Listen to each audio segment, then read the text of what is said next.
YouTube पर already fat loss and muscle gain के ऊपर हजारों वीडियोस है, उनमें से 50+ वीडियोस तो मैंने ही देख लिए होंगे, क्योंकि मैं भी एक टाइम पर तुम्हारे ही जैसा था, बिना किसी गाइडेंस के, बिना किसी हेल्प के। और मेरा बहुत नुकसान भी हुआ इसके कारण। काफी बार इंजरीज हुई, काफी बार सिर्फ टाइम वेस्ट हुआ। ये वीडियो मैं अपने आप की हेल्प करने के लिए बनाऊंगा। आज तक मैंने जो भी सीखा है इस वीडियो में मैं वो सब कवर करने वाला हूँ। मैं चीजों को कॉम्प्लेक्स नहीं बनाना चाहता। ये वीडियो होगी अपने आप को हेल्प करने के लिए। ओबीस होने से लाख गुना बेहतर तो स्किनी होना है, एटलीस्ट तुम दौड़ पाओगे। मैंने खुद ने 3 महीने में फैट लॉस के साथ स्ट्रेंथ गेन की थी, जहां मैं 0 पुशअप से 20 पुशअप्स तक पहुंचा, 20 स्क्वाट से 50 स्क्वाट्स तक, और पुलअप मैं उस टाइम लगाता नहीं था। लेकिन ये सब कुछ मैंने किया सिर्फ घर पर रहते हुए। कोई कोच नहीं, जिम नहीं, कोई गाइडेंस नहीं, सब कुछ खुद से किया मैंने। मैं जब रिसर्च करने के लिए निकला तो मुझे इसमें हजारों मेथड मिले जो कि अलग अलग तरीके से तुम्हारा वेट लूज करवाएंगे। हर मेथड का अलग फायदा था, लेकिन इससे वीडियो बहुत कॉम्प्लेक्स हो जाती। सो सबसे पहले टिप ऑफ द आइसबर्ग से स्टार्ट करते हैं। कैलोरीज, प्रोटीन एंड कार्बोहाइड्रेट, इन तीनों के बारे में तुम्हें पता होना चाहिए। तो कैलोरीज मेंटेनेंस से कम खाओ। ये एक बात सुनने के लिए तुम्हें 1000 वीडियोस देखने की तो जरूरत नहीं है।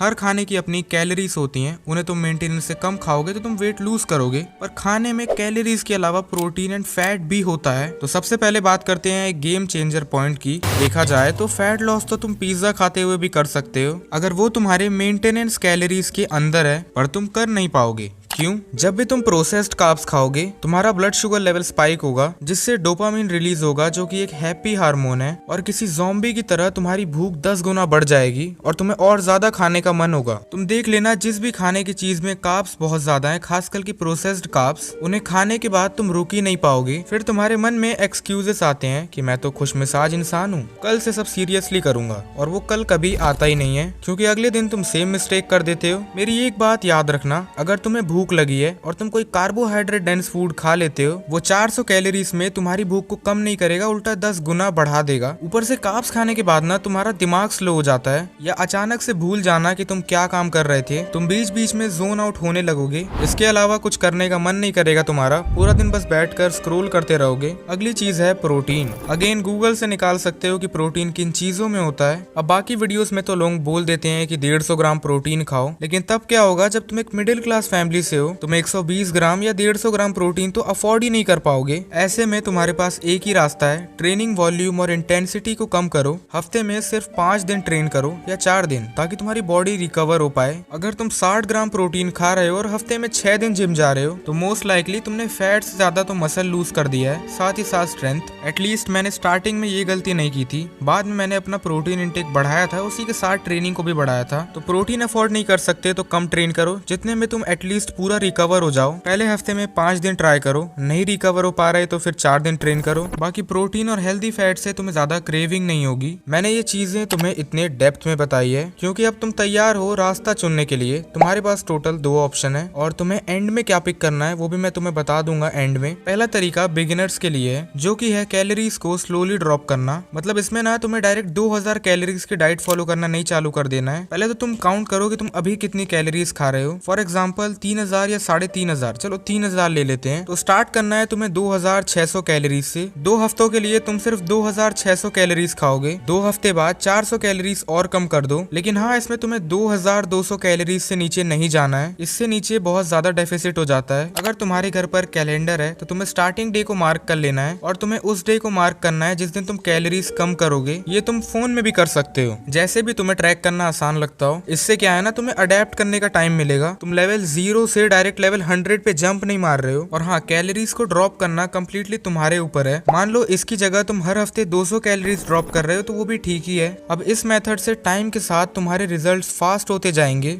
जितना टाइम बीतेगा तुम उतने लीन होते चले जाओगे, तुम्हारी स्ट्रेंथ भी अपने आप बढ़ेगी। कभी भी 1800-1500 कैलोरीज वाली डाइट मत फॉलो करना, नहीं तो तुम स्किनी फैट रह जाओगे जब तुम्हारे पास प्रोटीन इंटेक तक पूरा नहीं है। ऊपर से अगर वेजिटेरियन हो तो दिक्कतें और ज्यादा है। तो अगला है कैलोरी साइकिल। इसको रहने देते हैं, ये थोड़ा ज्यादा टाइम कंज्यूमिंग है, तो दूसरा मेथड देखते हैं। अब ये मेथड थोड़ा उन लोगों के लिए है जिनके पास ऑलरेडी नॉलेज है। जैसे मैं फिलहाल को तो इसी मेथड का यूज करता हूँ। अगर मैं स्टार्टिंग से स्टार्ट कर रहा होता तो मैं फर्स्ट मेथड का यूज करता। तो जैसा कि मैंने तुम्हें बताया, इस मेथड को यूज करने के लिए तुम्हें पता होना चाहिए कौन से खाने की चीजों में कैलोरीज ज्यादा हैं, किसमें प्रोटीन ज्यादा है और किसमें कार्बोहाइड्रेट ज्यादा है। जैसे कि एग्स में प्रोटीन ज्यादा है और चपाती में कार्बोहाइड्रेट ज्यादा है। मतलब अगर इसके बारे में तुम्हें पहले से पता है कि किस खाने की चीज में क्या चीज ज्यादा है, तब तो वजन करना तुम्हारे लिए पीस ऑफ केक है। सिर्फ तुम्हें डिसिप्लिन और खाने का पैटर्न फॉलो करना है। तुम्हें बस अपने हर टाइम के खाने में कार्बोहाइड्रेट को कम कर देना है। जैसे अगर तुम्हें पता है चपाती में कार्बोहाइड्रेट है तो तुम 4 की जगह 2 खाओ। जो प्रोटीन वाली चीजें हैं उनको तुम्हें बिल्कुल चेंज नहीं करना है। हर मील में कार्बोहाइड्रेट को आधा कर दो और बस इतना बहुत है। लिटरली कोई कैलोरीज काउंट नहीं करना है। सिर्फ जो तुम कार्बोहाइड्रेट कंज्यूम कर रहे हो या जिन भी चीज़ों में कार्बोहाइड्रेट है उनको तुम्हें आधा कर देना है। अगर 4 चपाती खा रहे थे तो अब से 2 खाओगे। फाइनली यहाँ तक हो गई डाइट की बात। और लास्ट में एक जरूरी चीज, फैट लॉस और मसल गेन में तुम्हारे टेस्टोस्टेरोन लेवल भी बहुत मैटर करता है और इसमें तुम्हारी हेल्प करेगा शिलाजीत बाय मेनश्योर। पहली बात, इनका शिलाजीत 100% नेचुरल होता है और शिलाजीत एक नेचुरल सब्सटेंस है जिसे लोग सालों से कंज्यूम करते आ रहे हैं। इसमें मेनश्योर का शिलाजीत इसीलिए भी बेस्ट है क्योंकि ये 100% नेचुरल और टॉप क्वालिटी का होता है और बेनिफिट्स यहाँ खत्म नहीं होते। इसमें फल्विक एसिड होता है जो न्यूट्रिएंट एब्जॉर्प्शन में हेल्प करता है। इसके साथ है ह्यूमिक एसिड जो इम्प्रूव करेगा तुम्हारी इम्यून सिस्टम को एंड तुम्हारी गट हेल्थ। इसमें मोर देन 80 मिनरल्स हैं जैसे कि आयरन, जिंक, मैग्नीशियम। शिलाजीत का इफेक्ट तुम्हें सिर्फ फिजिकली देखने को नहीं मिलता, ये तुम्हारी मेंटल हेल्थ के लिए भी काफी बेनिफिशियल है। बाकी लेना कहाँ से है उसके लिए मैंने बता दिया है मेनश्योर, लिंक डिस्क्रिप्शन में है, जाके परचेज कर सकते हो।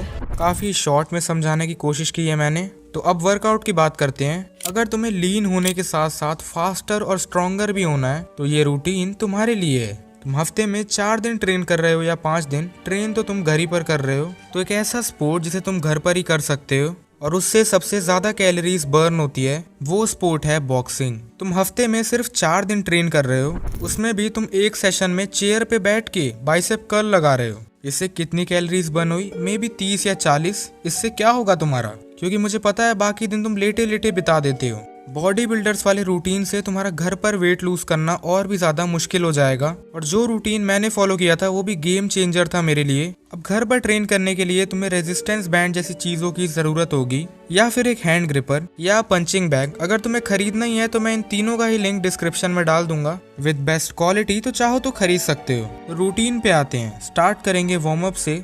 इसमें तुम सिर्फ 5 से 10 मिनट का टाइम दोगे। फिर तुम स्टार्ट करोगे जंप रोप से। अब जंप रोप तुम्हें कंटिन्यूस 2 मिनट के लिए लगाना है, लेकिन टाइम के साथ तुम्हें इसमें प्रोग्रेस करते जाना है। तुम्हारा टारगेट होना चाहिए कि तुम्हें बिना रुके 7 मिनट तक जंप रोप लगाना है। ये तुम बिना रोप के भी कर सकते हो, जस्ट नॉर्मल कूद लो। अगला है 10 मिनट्स ऑफ शेडो बॉक्सिंग जिसमें तुम्हें रेस्ट कम से कम लेना है। उसके बाद है 10 मिनट्स ऑफ बैक वर्क। आखिरी के 30 मिनट तुम दोगे रेजिस्टेंस ट्रेनिंग को, मतलब वही पुशअप्स, पुलअप्स, डिप्स, स्क्वाट। इसके अलावा पुशअप के अलग अलग वेरिएशन जैसे कि ट्राइसेप के लिए diamond pushup, archer pushup, one arm pushup और भी कई सारे वेरिएशन है जिन्हें तुम्हें अनलॉक करना है। ऐसा समझ के चलो कि तुम एक प्रोफेशनल फाइटर जैसी फिजिक बिल्ड करने की कोशिश कर रहे हो, मतलब कम body fat percentage and athletic. तो रूटीन स्क्रीन पर आ रहा होगा, चाहो तो स्क्रीनशॉट ले सकते हो। हफ्ते में 4 दिन एक्सरसाइज के बाद तुम्हें 3 दिन सोना नहीं है। सोना है लेकिन पूरे दिन सोना नहीं है। बाकी दिन तुम कोई मसल ट्रेन नहीं करोगे। तुम्हारा टारगेट होगा सिर्फ कार्डियो। तुम्हें हफ्ते में सिर्फ 1 दिन प्रॉपर ब्रेक लेना है जहां अगर तुम कुछ नहीं करोगे तो भी चलेगा। बाकी 2 दिन तुम्हें मसल ट्रेन नहीं करना है। तो 10,000 स्टेप्स चल लो, वरना साइकिलिंग कर लो। कोई आउटडोर स्पोर्ट्स पसंद है तो वो खेल लो, या कोई और ऑप्शन है तो वो भी कर सकते हो। एंड में सारी चीजें तुम्हारे हाथ में है। स्टार्टिंग में बताया कार्बोहाइड्रेट वाला पॉइंट सबसे ज्यादा इंपॉर्टेंट है। उसे फेल करते हो तो 90% चांस है कि तुम वेट लॉस में भी फेल हो जाओगे। ये सब करने के बाद तुम्हें टाइम के साथ रियलाइज होगा कि तुम किस चीज में बदल चुके हो, तुम्हारी बॉडी कहाँ से कहाँ आ गई है। इसके अलावा यहाँ ऊपर कहीं Q&A वीडियो आ रही होगी, चाहो तो इसके बाद इसे देख सकते हो। बाकी अगर अब तुमने सब्सक्राइब कर दिया है तो हम दोबारा मिलेंगे, नहीं तो शायद ही हमारी आखिरी मुलाकात थी। Bye bye.